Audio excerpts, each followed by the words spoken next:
Di awal masa pemerintahannya, Presiden Prabowo Subianto langsung tancap gas mengejar target pertumbuhan ekonomi Indonesia sebesar 8%. Untuk mencapai target tersebut, Prabowo mengambil langkah berani dengan membentuk Badan Pengelola Investasi Daya Anagata Nusantara atau Danantara.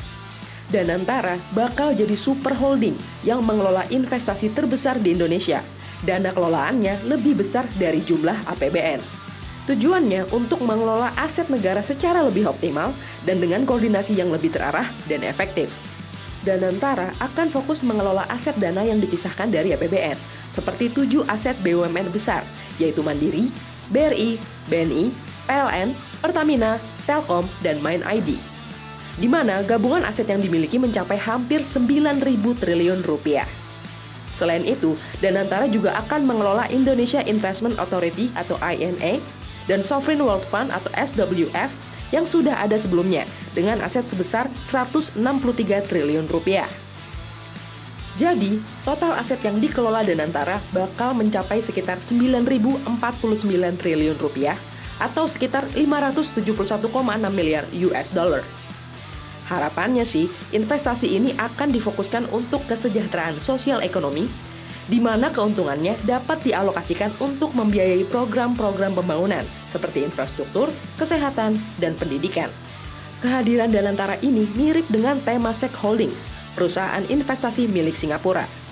Temasek mengelola dana sekitar 288 miliar US dollar hingga 2024. Dana tersebut digunakan untuk berbagai investasi global seperti Alibaba, Facebook, hingga Spotify.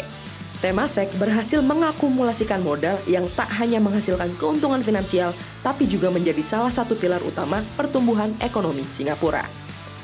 Nah, biar Danantara bisa ngasih hasil yang optimal, tentu pengelolaannya nggak bisa sembarangan. Jangan sampai nasib Danantara nanti jadi seperti One Malaysia Development Berhad atau 1MDB. Pada 2015, lembaga investasi negara milik Malaysia itu ketahuan melakukan penyelewengan dana investasi yang mencapai sekitar 4,5 miliar US dollar. Terungkap kalau dana publik tersebut diinvestasikan dalam berbagai proyek yang tidak transparan dan beberapa masuk ke rekening pribadi Perdana Menteri Najib Razak yang saat itu menjabat. Skandal ini merupakan salah satu kasus korupsi terbesar di dunia. Makanya, kesuksesan Danantara akan sangat bergantung pada integritas dan pengawasan yang seimbang untuk menumbuhkan kepercayaan publik dan investor. Langkah yang diambil Prabowo ini bisa dibilang high risk, high return.